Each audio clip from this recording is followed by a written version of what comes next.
이거 흔들리면 이제 지금부터 진행될 때 이제 어려워집니다. 자, 돌아가 볼게요.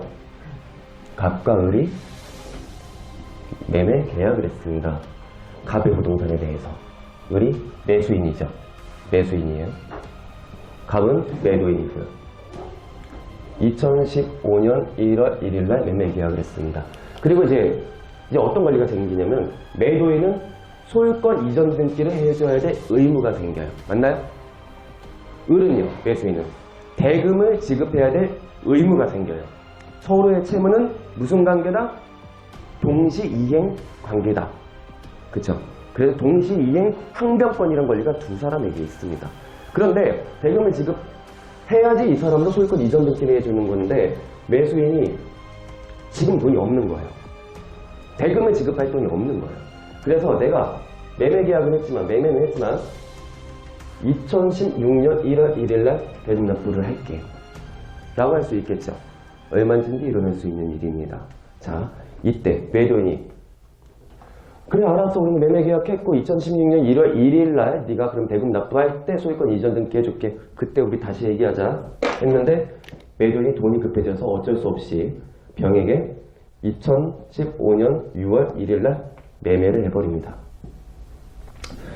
그리고 2016년 1월 1일 날이 도래했고 을은 갑에게 이야기합니다.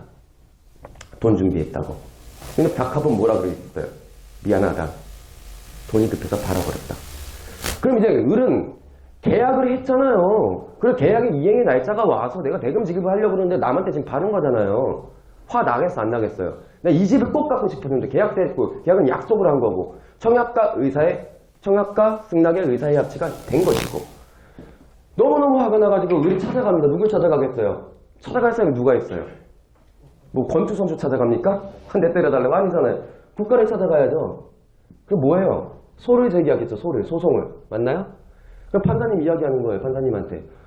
내가 갑으로부터 2016년 1월 1일 날 대금을 납부하고 소유권 이전 등기를 가져오기로 약속을 했는데 그 이행의 날짜가 와서 보니까 갑이 약속을 안 지키고 남한테 미리 팔아버렸더라. 그래서 나는 이 사람 지금 채권이잖아요. 그쵸? 소유권 이전 등기 청구권이 있는 거잖아요. 이행의 날짜가 와서 돈이 준비됐으면. 채권은 물건이 아니기 때문에 채권은 개념이 뭐예요? 특정 상대방에게만 어떠한 행위를 청구할 수 있는 것이기 때문에 나랑 약속을 한 특정 상대방에게만 청구할 수가 있는 거예요. 그쵸? 얘한테 뭐라고 말할 수 있어요? 없어요? 내가 먼저 약속했다? 뭔 개소리냐? 이래버리면 끝이잖아요. 바쁘다 하면 끝인 거예요. 그러니까 좀 도와주십시오 하니까 판사님이 이렇게 이야기를 했어요. 나 듣고 보니까 너도 정말 화가 나고 화가 나는 걸 인정한다. 그리고 네가 권리가 있는데 권리 행사에 있어서 제약이 있구나. 이거 하나 인정해 줄게. 손해배상 청구권. 그 을이 또 이야기합니다. 아니 손해배상 청구권 당연히 그래야 되죠. 저 손해배상 받아야 되겠습니다. 그리고 약속대로 제가 소유권 가져올 수 있게 해주십시오. 제가 먼저 계약했잖아요. 내가 먼저 약속했잖아요. 그러니까 판사님이 그건 안 돼. 그냥 손해배상만 받고 그건 안 돼. 그쵸? 그건 안 되라고 하는 게 맞겠죠.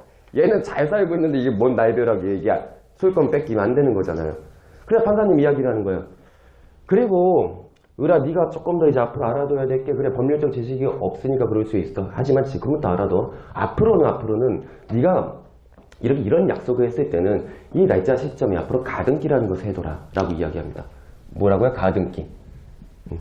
그리고 2016년 1월 1일 저 대금 납부의 날짜가 왔을 때 갑이 다른 사람한테 팔았거나 아니면은 본등기를 안 해주거나 신경 쓰지 말고 나를 찾아와서 네가 납부하기로 한 대금을 나한테 줘.